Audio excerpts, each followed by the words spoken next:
పంపాము, డబ్బులు ముట్టినాయని అక్కడ ఆయన చెప్తున్నాడు. తర్వాత లైసెన్స్ ఫీజు కూడా వాళ్ళు క్యాన్సిల్ అయినాక వాళ్ళు వాపస్, ఇప్పుడు ఎవరి వల్ల క్యాన్సిల్ అయిందో కనబడుతూనే ఉంది మీకు. వీళ్ళు చేతగాంతనం వల్ల వీళ్ళకి స్పోర్ట్ అర్థం కాదు, వీళ్ళకి కాన్సెప్ట్ తెలియదు కాబట్టి వీళ్ళ తెలివి తక్కువతనం వల్ల రేస్ పోయింది. పోయిన తర్వాత ఇవాళ నిజంగా చెప్పాలంటే ఎవరైనా కేసు ఎవరి మీద పెట్టాలంటే రేవంత్ రెడ్డి గారి మీద కేసు పెట్టాలి. ఎందుకు? ఒక ఇంత అద్భుతమైన రేస్ను హైదరాబాద్ కాకుండా చేసి, ఇండియాకు కాకుండా చేసి, ఇండియాను ప్రపంచవ్యాప్తంగా బదనాం చేసినందుకు, ఇజ్జత్ తీసినందుకు ఆయన మీద కేసు పెట్టాలి. నేను ఊరికే అంటలేను, మీరు చూడండి. This is report, international report again. దీని క్యాన్సిలేషన్ వల్ల ప్రపంచవ్యాప్తంగా మనకు సిగ్గు. It is a shameful thing. ఇండియాకి జరిగే నష్టం ఇది. మోటార్ స్పోర్టింగ్లో మళ్ళీ కూడా నమ్మడు వీళ్ళను. It's an indelible mark. ఇది మంచిది కాదు వీళ్ళకి అని చెప్పి రేసర్లు, రేస్ డ్రైవర్లు వాళ్ళందరూ మాట్లాడిన మాట. నేను అనేదల్లా నాకు అర్థం కాదు. ఇంకొక మాట కూడా చెప్పాలి చివరిగా, చాలా ఇంపార్టెంట్ ఇది. సరే కేసు వీళ్ళేదో పెట్టిరియాలి, ఎఫ్ఐఆర్ పెట్టినరు. ఫార్ములా ఈవోలు కూడా ఏం చేసినారు తెలుసా? ఇక వాళ్ళు కూడా కేసు వేసారు. ఎందుకంటే ఒరిజినల్ అగ్రిమెంట్లో ఏముంది? ఏం డిస్ప్యూట్ వచ్చినా ఆర్బిట్రేషన్ కోవాలని ఉంది. అందుకే వాళ్ళు ఏం చేసినారు?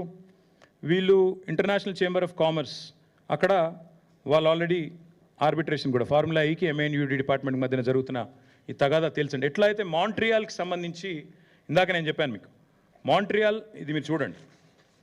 మాంట్రియాల్లో కూడా ఇట్లే రేస్ క్యాన్సిల్ అయింది. క్యాన్సిల్ అయినాక మరి ఫార్ములా ఈ వాళ్ళతో లిటిగేషన్ పోయినరు. ఆఖరికి $3 million లిటిగేషన్ సెటిల్ అయింది. అట్లాగే సెటిల్ చేయాలన్న ఉద్దేశంతో హరీష్ సాల్వే అనే ఒక ప్రముఖ లాయర్ ఉంటారు. ఆ లాయర్ని పెట్టుకొని వీళ్ళు లండన్ నుంచి వీళ్ళు ఈ ఆర్బిట్రేషన్ ప్రొసీడింగ్స్ కూడా వీళ్ళు స్టార్ట్ చేశారు. ఇది ఏది చెప్తలేదు ప్రభుత్వం.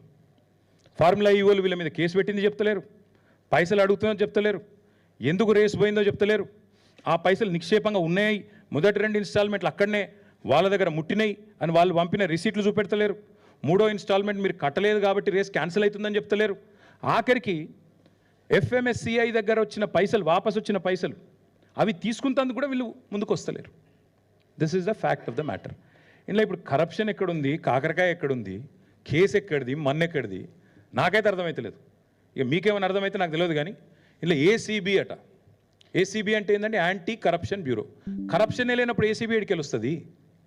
ఏం కేసు ఇది? అసలు మెడకాయ మీద తలకాయ నోడు పెడతాడా ఈ కేసు? అసలు ఎవడన్నా దివానాగాడు తప్ప, హౌలగాడు తప్ప ఎవడన్నా పెడతాడా ఈ కేసు? నేను అందుకే అంటున్నా, ఇలా కన్ఫ్యూజ్ అయ్యేది లేదు, ఏం లేదు. రేవంత్ రెడ్డి చేసే మరొక లత్కోరు ప్రయత్నం మాత్రమే ఇది. నరేందర్ మీద, లగచర్ల రైతుల మీద మొన్న చేసిండు. సరే 37 రోజులు కొట్లాడి 37వ రోజు ఇలా మా సోదరుడు బయటకు వచ్చిండు. మా మీద కూడా కేసులు పెట్టి సతాయిస్తా అనుకుంటే నేను ఒకటే చెప్తున్నా రేవంత్ రెడ్డికి, మేము ఒక ఉద్యమ నాయకుడి బిడ్డలం, ఉద్యమ నాయకుడి సైనికులు.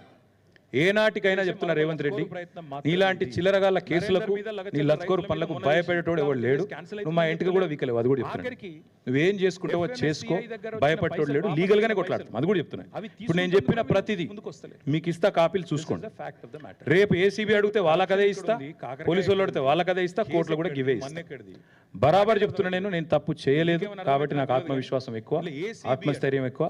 ఏ తప్పు చేయకపోయినా కేసు పెడతా అంటే పెట్టుకో, తప్పకుండా ప్రజలు అన్ని కూడా అధ్యయనం చేస్తారు, అన్ని కూడా అర్థం చేసుకుంటారు. మా ఎంబడి ఎందుకు పడుతున్నావు మాకు తెలుసు, మీకు తెలుసు. అమృత్ స్కామ్ గురించి మాట్లాడబడుతుంది, మూసి లూటీ గురించి మాట్లాడబడుతుంది. మరి మీరు చేస్తున్న అరాచకాలు, మీ అన్నదమ్ములు ఇవాళ అదానీ గారి సిమెంట్ ప్లాంట్ కోసం కొడంగల్లో చేస్తున్న అరాచకాలను ఢిల్లీ స్థాయిలో ఎక్స్పోజ్ చేస్తుంది.